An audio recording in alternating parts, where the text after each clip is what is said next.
Hello, I'm Nadya Eftedal, and I'll be speaking to you now about efficient movement, part 2. Back in part 1, I spoke to you about the skeleton, and we had the nice freedom within the joints. Now, the danger when we are feeling such great relaxation is that we can become a little bit disorganized in how we move, but we're moving freely and without too much muscular tension, because remember, the muscles distort the alignment of the body. So what we're going to do now is carry on with the topic of centering. So here I have the human body, right? And the human body is made up of two major sections. We have the upper section, which is comprised of the head, neck, shoulders, rib cage, arms and hands. And the center of this upper torso is essentially at my sternum. So we call this the upper center. I have my lower body made up of my pelvis, legs, knees, feet, and ankles, as well as the lower portion of my spine. So I have the lower center, which is located basically between the belly button and the pubic bone. Another word could be your center of gravity. Now, as we are dancing, our aim is to always keep these two centers moving together. And to illustrate this, I'm going to have a small teaching device here, a stick. So, as I'm standing on my foot, and I'm going to commence to move, like I did in section 1, I can feel the subtle shift of my weight through the foot.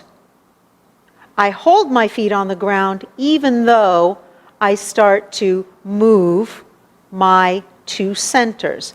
And should I begin to move forward, please notice that the body will start to move and the feet will move at a different rate of speed.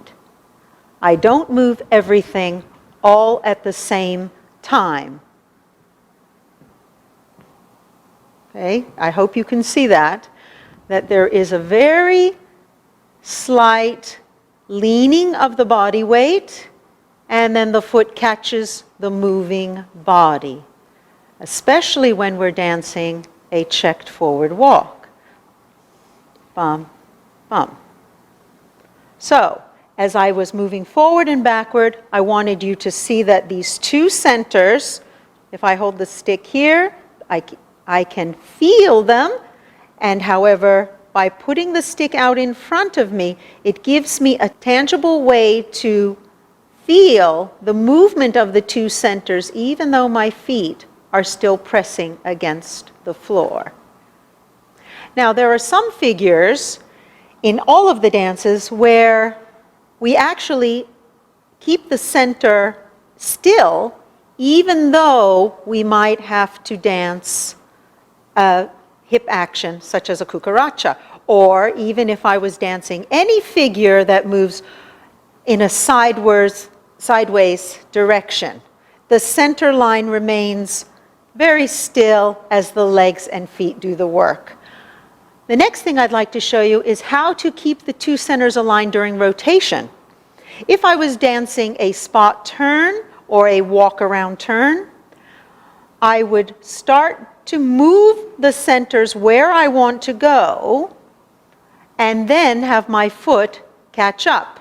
I keep the two centers in motion, bringing them onto the foot. The two centers are moving. I'll do that again. This is my preparation step. The two centers keep moving, and then my foot catches the moving body.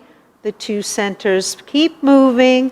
The foot catches the moving body. I hope this was helpful, and I hope you will find a nice stick to help you keep that visual sensation of the two centers.